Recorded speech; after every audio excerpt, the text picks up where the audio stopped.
The Kingdom of Northumbria, 651 AD.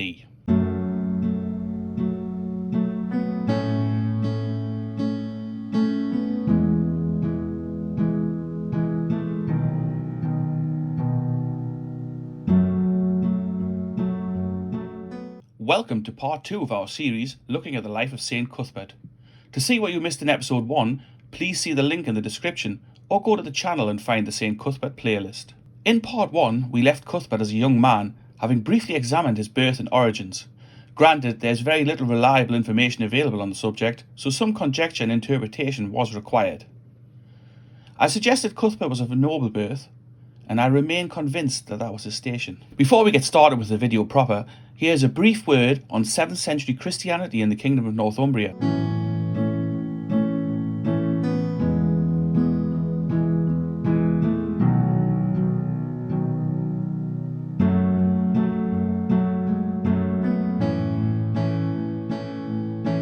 While this is a complex topic, I will try to keep it short and to the point. I may look into making a full video on the subject in the future. Something worth noting is that there were two distinct styles of Christianity in Britain in the 7th century, being Roman Christianity, which would become Roman Catholicism in time, and Celtic Christianity. Celtic Christianity originated in Ireland and was spread in Northumbria following the arrival of Irish monks from Iona, which is an island in the Inner Hebrides. These Celtic Christian monks founded the monastery at Lindisfarne in around 635. Cuthbert initially followed Celtic Christian customs, but adapted to follow the Roman customs later in life, seemingly without issue. Now, back to 651, and a roughly 17-year-old Cuthbert has a vision of a soul ascending to heaven one night. It transpired that the very night Cuthbert had his alleged vision, Aidan, the founder of the monastery at Lindisfarne, had died. Aidan would become Saint Aidan in time. The vision prompted Cuthbert to abandon his current life and become a monk at the Abbey of Melrose, which I refer to as the Abbey of Montrose in part 1. My apologies for that. Cuthbert, according to accounts from the time, was an amiable young man. He was respected by his fellows and was a popular member of the Abbey. Add to this his noted piety, diligence and obedience for which he was to become famous, along with his connections with the local nobility, and a successful career in the church was all but guaranteed for Cuthbert. At Melrose Abbey, under the tutelage of Boisil, the prior, Cuthbert grew his reputation as a diligent and pious monk. Boisil died in 661 and Cuthbert was made prior. A prior was an important figure in the monastery, being just one rank below the abbot, who was in overall charge of the establishment. The abbot of Melrose, while Cuthbert was prior, was Eata.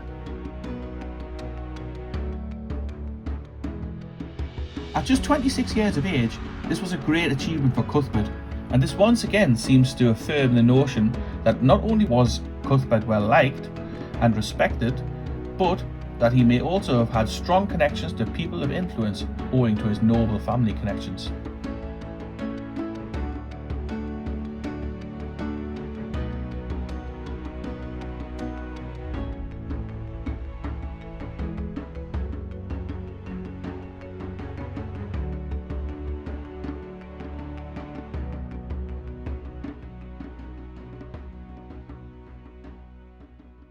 Cuthbert spent most of his time as prior travelling to the local towns and villages around Melrose, preaching the gospel and healing the sick. It seems he was a skilled healer. There are also accounts of the many miracles he performed, but since this is an examination into facts and history, I will discount so-called miracles on the whole. I have no doubt, however, that Cuthbert and those around him believed completely in miracles and the supernatural.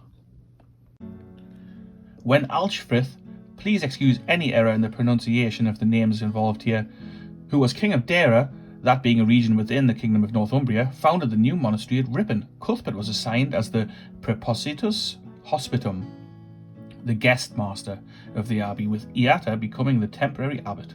This was a great honour for Cuthbert and Eata. Unfortunately for Cuthbert, his arch-rival, the decadent, lavish and Roman Christian, Wilfrid, was named as the permanent abbot of Ripon, bringing Cuthbert's tenure at Ripon to an immediate end. Cuthbert was forced to return to Melrose Abbey with his tail between his legs and resume the duties of a lowly monk.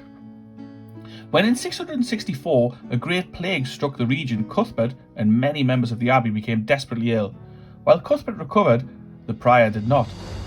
This was good news for the ever-popular Cuthbert, who was chosen to take his place, thus becoming the prior of Melrose once again. I have touched on the fact that there was some conflict between Roman and Celtic Christianity. This would now come to a head.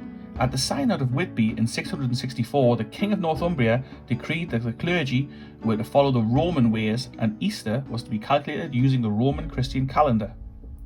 Cuthbert, ever ready to please, seems to have switched his allegiance to Roman Christianity without any hesitation at all, as did his boss, Eata. To get ahead in the church, it simply would not do to go against the wishes of a king after all. Cuthbert was swiftly made the prior of Lindisfarne, a prestigious posting, where he was instructed by his old abbot Eata to teach the Lindisfarne monks the error of their Celtic Christian ways and bring them to the understanding that the Roman Christian religion was the only true Christianity. Many of the monks left Lindisfarne and returned to Iona. But on the whole, Cuthbert was successful. Over the next few years, he carried on living a life of abstinence and piety. He also continued with his missionary work, spreading Christianity far and wide within Northumbria. Cuthbert also continued with his healing work and became known as the Wonder Worker of Britain. In 676 AD, Cuthbert retired to the Farne Islands, just off the coast of modern-day sea houses, where he lived for the next few years as a hermit, dedicating his time to prayer. Initially, he continued to receive visitors, but eventually shut himself away in a small cell.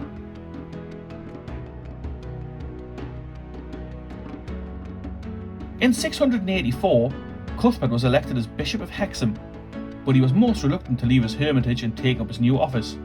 It was only when a delegation led by King Egfrith himself, the current King of Northumbria, that Cuthbert accepted his elevation to bishop.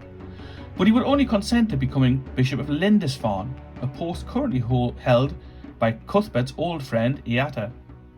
Eata agreed to swap bishoprics with Cuthbert and allowed Cuthbert to become Bishop of Lindisfarne, while he himself took up the role of Bishop of Hexham. Cuthbert was coronated at York on the 26th of March 665. He continued with his bishop duties until Christmas 686, when Cuthbert retired once more to the Farne Islands.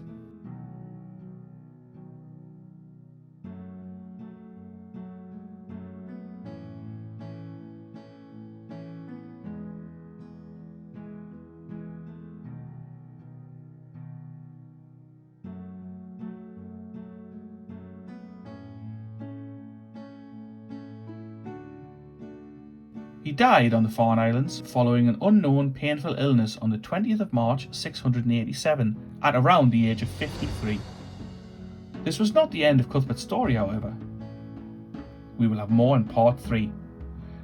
Thanks for watching, and please subscribe to the Worms and Warriors channel to see more content like this.